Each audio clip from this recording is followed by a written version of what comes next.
গতকালকের ওয়াকারের বক্তৃতায় নাকি উনি বলেছেন যে উনি ইনক্লুসিভ ইলেকশন চান। এটা প্রসঙ্গে একটু বলি, মজার প্রশ্ন আসলে।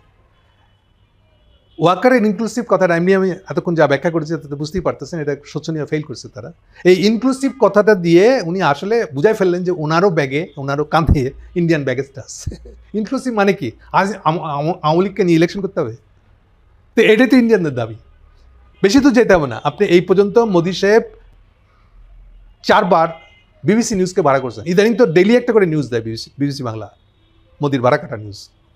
তো সেখানে তো সবসময় বলে ইনক্লুসিভ। ইভেন ইন্ডিয়ার যে মূল দাবিটা ইনক্লুসিভ করতে হবে, বাংলাদেশে ইনক্লুসিভ করতে হবে, গণতান্ত্রিক করতে হবে, ইন্ডিয়ার যে দাবি আসলে তো কিরকম বাংলাদেশ দেখতে চায় ওরা, সেই দাবির ভিতরে ইনক্লুসিভ শব্দটা খুব মোহনীয় তাদের কাছে।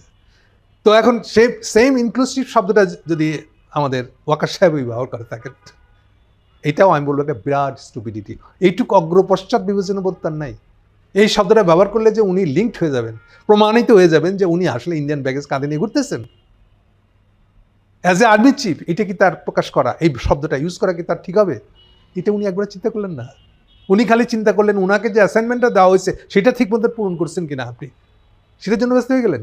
ভুলে গেলেন নিজের ইজ্জত, নিজে ধরা পড়ে যাওয়ার, নিজের এক্সপোজ হয়ে যাওয়ার দিকটা খেয়াল করলেন না। খুবই দুর্ভাগ্যজনক। আপনি তো নিজেদের স্বার্থ বোঝেন না আসলে। আপনি কেন এটা শো করবেন যে আপনি ইন্ডিয়ান ব্যাগেজ আপনার কান্দে আছে?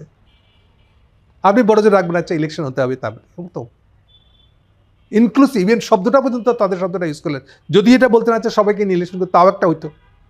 আপনি একেবারে কয়েন শব্দ যেটা ইন্ডিয়ান ফরেন মিনিস্ট্রি, এই যে ওদের জয়সওয়ালের এটা বিশেষ শব্দ, এটা জয়সওয়াল সাহেব তো এটা পাবলিকলি অন ক্যামেরা দেশি বিদেশি ক্যামেরার সামনে উনি বলছেন বাংলাদেশে উনি একটা ইনক্লুসিভ কিছু দেখতে চান। সেম শব্দটা, সেম ব্যাখ্যাটা বিবিসি নিউজে এই পর্যন্ত যে 4 বার ইন্ডিয়ান প্রোপাগান্ডা করছে, সেই 4 বারই এই শব্দটা ছিল। এগুলো কোনো কিছু তিনি স্টাডি করলেন না যে আমি এই শব্দটা ইউজ করা মাত্র, আমি ইন্ডিয়ান কয়েন শব্দটা ইউজ করা মাত্রই আমার গায়ে ইন্ডিয়ান দাগ লেগে যাবে, আমার গায়ে একটা হিন্দুত্ববাদের ছায়া পড়বে। উনি কি জানেন না বাংলাদেশে হিন্দুত্ববাদের ছায়া পড়ার লোককে কি চোখে দেখা হয়? সত্যি দুর্ভাগ্যজনক। আপনি এইটুকু মাথার ভিতরে বুদ্ধি নাই, এইটুকু ওয়ার্কেবিলিটি নাই আপনার চিন্তার। সরি আপনার জন্য, সরি বলাটাও সরি আসলে। থ্যাংক ইউ ওয়াকার সাহেব।